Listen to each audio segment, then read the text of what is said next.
হেমন্ত শংকৰ হৰি ভকতৰ জানা যেন কল্পতৰু তাহান্ত বিনাই নাই নাই নাই আমাৰ পৰম গুৰু। আজি পবিত্ৰ ভাদ মাহৰ 1 তাৰিখ আৰু আজিৰে পৰা সমগ্ৰ ৰাজ্যৰে সত্ৰ নামঘৰ আদি বিভিন্ন আধ্যাত্মিক অনুষ্ঠানত আজিৰে পৰা নাম কীৰ্তন আৰম্ভ হৈছে আৰু মই বৰ্তমান উপস্থিত আছোঁ আমাৰ টিয়কৰ যি ঐতিহাসিক ঢেকীয়াখোৱা বৰনামঘৰ। এই ঢেকীয়াখোৱা বৰনামঘৰত মই উপস্থিত আছোঁ আৰু এই বৰনামঘৰৰ যি পৰিৱেশ মই আজি পহিলা ভাদৰ দিনাই দেখাবলৈ অনুৰোধ কৰিছোঁ। যিহেতু যি প্ৰলয়ংকাৰী বানে যি সমগ্ৰ উজনি অসমৰ 4খন জিলাত যি তাণ্ডৱৰ কৰি থৈ গ'ল, তাৰপিছত আচলতে সমগ্ৰ ৰাজ্যখনতে এক দুঃসময় পৰিৱেশ সৃষ্টি হৈছিল। কিন্তু তাৰ মাজতো এই যি পবিত্ৰ ভাদ মাহৰ দিনাই এনেধৰণেৰে সকলো ভক্ত বৈষ্ণৱ আহি নামঘৰত আজি পহিলা ভাদৰ দিনাই সেৱা লৈছে, বন্তি প্ৰজ্বলন কৰিছে আৰু মই এয়া টিয়কৰ ঐতিহাসিক ঢেকীয়াখোৱা বৰনামঘৰৰ পৰিৱেশ অকণমান দেখাবলৈ অনুৰোধ কৰিছোঁ।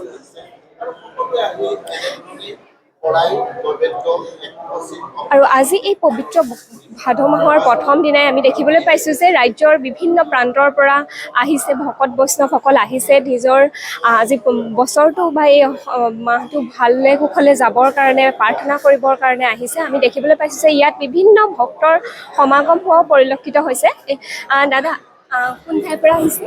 মই দুলীয়াজানৰ পৰা আহিছোঁ। দুলীয়াজানৰ পৰা আহিছে, হয়। আজি যিহেতু ভাদ মাহৰ 1 তাৰিখ প্ৰথম ভাদৰ কাৰণে আজি প্ৰৱেশ কৰিলোঁ। হয়, যিহেতু আমাৰ উজনি অসমত বানৰ এটা বিভীষিকা চলি আছিলে, তাৰ মাজতো আহিছোঁ বা বানপানী সাহায্যৰ কাৰণেও গৈছোঁ আৰু ৰাজহুৱা অনুষ্ঠানত মানে জড়িত হৈ ভাল লাগে। আৰু বিশেষকৈ কি আমাৰ নিজৰ যেতিয়া হিন্দু মানুহৰ এইভাগেই মেইন বস্তু একতা দোলেৰে এইটো বান্ধি ৰাখিছে, সেইকাৰণে তেখেতক প্ৰথমেই আহি আমি আজি মানে সেৱাভাগ জনাইছোঁ আৰু আমাৰো নামঘৰবিলাকৰ আজিৰ পৰা আৰম্ভ হৈছে। কালি হেৰি কৰিছোঁ, মই মোৰ পৰিবাৰ মানে ভতিজা গোটেইখিনি আমি একেলগে হৈ আহিছোঁ দুলীয়াজানৰ পৰা। ধন্যবাদ জনাইছোঁ। আৰু আমি ইতিমধ্যে আমি কৈছোঁৱে যে যি প্ৰলয়ংকাৰী বানে এইবাৰ উজনি অসমৰ 4খন জিলাত বিশেষকৈ বান বিধ্বস্ত কৰি থৈ গ'ল আৰু তাৰপিছত আমি এই যি তাৰ মাজতো আচলতে ৰাইজে এনেধৰণেৰে মাজলৈ আহিছে। মই নামঘৰ পৰিচালনা সমিতিৰ অকণমান জানিবলৈ চেষ্টা কৰিছোঁ, যিহেতু ভাদ মাহ আজিৰ পৰা আৰম্ভ হৈছে, কেনেধৰণেৰে এইবাৰ যিহেতু অকণমান বানৰ বিভীষিকা যি হৈ আছিলে তাৰ মাজতো আমি আমাৰ 31 শাওণ সংক্ৰান্তিৰ দিনাখন পালনাম আৰম্ভ হৈছে। আজি 1 ভাদ, আজিৰ পৰা আমাৰ মাহ যোৱা 4-পূহনীয়া পালনাম আৰম্ভ হ'ব। আমাৰ অসমৰ তথা এতিয়া বিভিন্নজনৰ সেৱা লৈ পেলাই আমাৰ ইয়াত ভক্ত সোঁত বৈছে।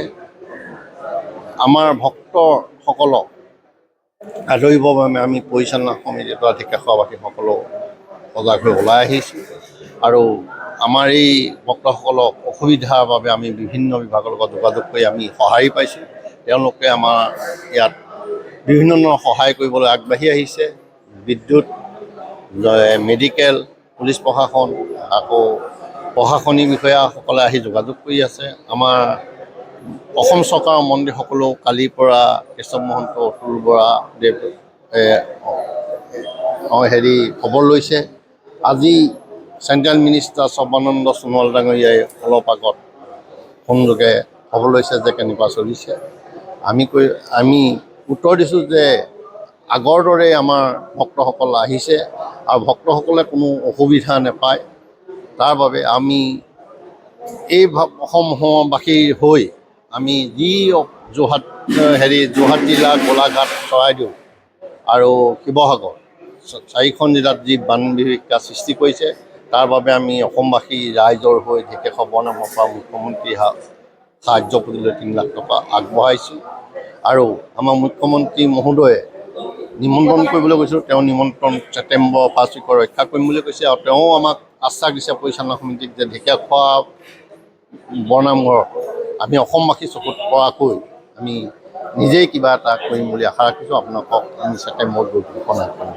আৰু হয় নিশ্চয়কৈ আমি ধন্যবাদ জনাইছোঁ আৰু আচলতে এই যি বান বিভীষিকাৰ যি পৰিৱেশ এক সৃষ্টি হৈছিলে তেওঁলোকে জনাইছে যে এই যি ঢেকীয়াখোৱা বৰনামঘৰৰ ফালৰ পৰাও ইতিমধ্যে মুখ্যমন্ত্ৰী পুঁজিলৈকে হওক বা ৰাইজৰ ওচৰলৈকে হওক তেওঁলোকে বিভিন্ন ধৰণেৰে বানপীড়িত ৰাইজৰ কাষত উপস্থিত হৈছেগৈ সহায় কৰিছে আৰু আমিও আজি পহিলা ভাদৰ দিনাই আমিও এই ঢেকীয়াখোৱা বৰনামঘৰৰ পৰাই প্ৰাৰ্থনা কৰিছোঁ যাতে আমাৰ যি এই উজনি অসমত প্ৰলয়ংকাৰী বানে যি বিভীষিকা সৃষ্টি কৰিলে এই প্ৰকৃতি ক্ষান্ত হওক আমিও তাকেই প্ৰাৰ্থনা কৰিছোঁ।